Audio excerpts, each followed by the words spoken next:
നമസ്കാരം. ഏതാണ്ട് ഒരു 20,000 കോടിയിലധികം രൂപ കൂടി IMF പാകിസ്ഥാന് പ്രത്യേക ധനസഹായം അനുവദിച്ചിരിക്കുന്നു. കഴിഞ്ഞ ദിവസം ചേർന്ന അവലോകന യോഗത്തിലാണ്, ലോകബാങ്കിന്റെ ബോർഡ് മീറ്റിംഗിലാണ് ഇത്തരത്തിൽ ഒരു തീരുമാനം ഉണ്ടായിരിക്കുന്നത്. പാകിസ്ഥാന് നേരത്തെ പറഞ്ഞുറപ്പിച്ചിരുന്ന $7 ബില്യൺ സഹായം, $7 ബില്യൺ സഹായം, ആ സഹായത്തിന്റെ രണ്ടാം ഗഡുവായ 10,000 കോടി രൂപ, അതായത് $1 ബില്യൺ അത് അനുവദിച്ചിരിക്കുന്നു. കഴിഞ്ഞ ദിവസം ചേർന്ന ഉന്നതതല യോഗത്തിൽ അനുവദിച്ചിരുന്നു.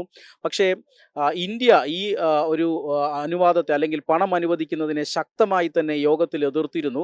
ഇന്ത്യയുടെ പ്രതിഷേധം ശക്തമായി തന്നെ അറിയിച്ചിരുന്നു. കാരണം പാകിസ്ഥാൻ ഈ പണം, ഇന്റർനാഷണൽ മോണിറ്ററി ഫണ്ട് നൽകുന്ന ഈ പണം ഭീകരവാദ പ്രവർത്തനങ്ങൾക്ക് ഉപയോഗിക്കുകയാണ് എന്നാണ് ഇന്ത്യ IMFന് മുന്നിൽ കഴിഞ്ഞ ദിവസം തെളിവ് നിരത്തിയത്. പക്ഷേ അത് IMF കണക്കിലെടുത്തില്ല എന്ന് മാത്രമല്ല, ഇന്ത്യയുടെ പ്രതിഷേധത്തിനിടെ പാകിസ്ഥാൻ ഈ പണം അനുവദിക്കുകയും ചെയ്തു. അതായത് എന്തിൻ്റെ പേരിലാണ് IMF ഒരു പ്രത്യേക ധനസഹായം അനുവദിക്കുമ്പോൾ, അതും ഒരു യുദ്ധത്തിലേർപ്പെട്ടിരിക്കുന്ന ഒരു രാജ്യത്തിന് പണസഹായം അനുവദിക്കാമോ എന്നൊരു ചോദ്യം ഈ തീരുമാനത്തിന് പിന്നാലെ ഉയരുകയാണ്. കാരണം ഭീകരപ്രവർത്തനം, അതായത് ഇന്ത്യയിൽ നടന്ന പഹൽഗാം ഭീകരാക്രമണത്തിൻ്റെ മുഖ്യ സൂത്രധാരന്മാർ, അവർക്ക് എല്ലാ വിധ സൗകര്യവും ചെയ്തു കൊടുക്കുന്നത് പാകിസ്ഥാനാണെന്നും പാകിസ്ഥാൻ്റെ ചാരസംഘടനയായ ISI ആണ് പഹൽഗാമിൽ ഈ ഭീകരാക്രമണം നടപ്പാക്കിയത്, അല്ലെങ്കിൽ ആസൂത്രണം ചെയ്ത് നടപ്പാക്കിയത് എന്ന് തെളിഞ്ഞിരിക്കുന്നു. ഈ തെളിവുകളെല്ലാം തന്നെ IMFന് മുന്നിൽ ഇന്ത്യ കഴിഞ്ഞ ദിവസത്തെ യോഗത്തിൽ വച്ചു. പക്ഷേ ആ വിഷയങ്ങളൊന്നും തന്നെ IMF പരിഗണിച്ചില്ല എന്നുള്ളതാണ്. IMF കൊടുക്കുന്ന പണം, അത് അംഗരാജ്യങ്ങളുടെ, ഇന്ത്യ അടക്കമുള്ള അംഗരാജ്യങ്ങളുടെ പണം തന്നെയാണ്. അത് ഒരു യുദ്ധത്തിലേർപ്പെട്ടിരിക്കുന്ന, അല്ലെങ്കിൽ ഒരു യുദ്ധം തുടങ്ങി വെച്ച ഒരു രാഷ്ട്രത്തിന് ഇങ്ങനെ യുദ്ധസമയത്തിന് പണം നൽകാമോ എന്ന ചോദ്യം, അത് തീർച്ചയായും ഇനി വരും ദിവസങ്ങളിലും ചർച്ച ചെയ്യപ്പെടും. പക്ഷേ IMF പറയുന്നത് ഈ യുദ്ധവുമായി ബന്ധപ്പെട്ട കാര്യങ്ങളൊന്നും തന്നെ കഴിഞ്ഞ ദിവസത്തെ യോഗത്തിൽ ചർച്ചയ്ക്ക് വന്നില്ല. മറിച്ച് ഒരു സെക്കൻഡ് റിവ്യൂ ആണ് നടത്തിയത്. പാകിസ്ഥാനും IMFും തമ്മിൽ കഴിഞ്ഞ വർഷം 2024 ഫെബ്രുവരി 25 ഒരു കരാറാണ്. ആ കരാർ അനുസരിച്ച് ഈ പല ഗഡുക്കളായിട്ടാണ് ഈ സഹായധനം നൽകുക.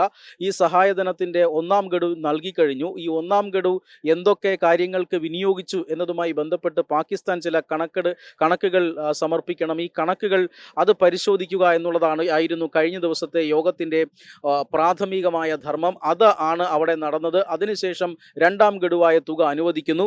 അതായത് നേരത്തെയുള്ള കരാർ പ്രകാരമാണ്, യുദ്ധം ഈ കരാറിനെ ബാധിക്കുന്നില്ല. അതായത് എക്സ്റ്റൻഡഡ് ഫണ്ട് ഫെസിലിറ്റി അനുസരിച്ചിട്ടാണ് ഏതാണ്ട് 10,000 കോടി രൂപ ഇന്നലെ പാകിസ്ഥാൻ അനുവദിച്ചത്.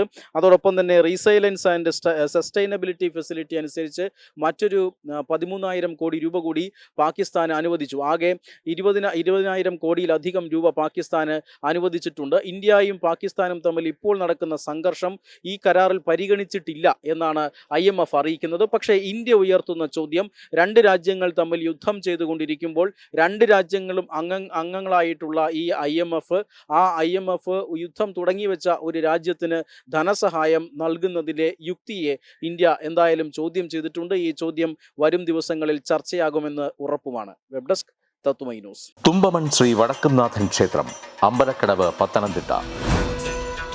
ശ്രീമദ് സ്കന്ദപുരാണ മഹാസത്രം. നമസ്കാരം, ഞാൻ രജിത്ത്, LMRK ഫൗണ്ടർ, മുരുകഭക്തൻ.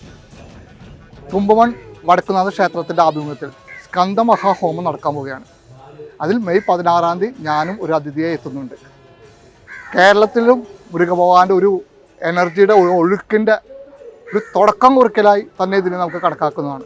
അത് വളരെ വളരെ ആത്മീയ രംഗത്ത്, ഊർജ്ജരംഗത്ത്, കേരളത്തിൻ്റെ ഊർജ്ജരംഗത്ത് വളരെ വളരെ ഇമ്പോർട്ടൻ്റായ കാര്യമാണ്. അതുകൊണ്ട് ആ ദിവസം നിങ്ങളെല്ലാവരും വന്ന് ആ ഭഗവാന്റെ അനുഗ്രഹം കിട്ടാനും അതിനുവേണ്ടി ശ്രമിക്കണം എന്നുള്ളൊരു ആഗ്രഹത്തിലാണ് ഞാൻ ഈ വീഡിയോ ഇടുന്നത്. അപ്പോൾ മെയ് 16 ഞാൻ അവിടെ ഉണ്ടാവും. നമുക്കെല്ലാവർക്കും നേരിട്ട് കാണാം. എല്ലാവർക്കും മുരുകന്റെ അനുഗ്രഹം കിട്ടട്ടെ. ഓം ശരവണ ഭവായ നമഃ.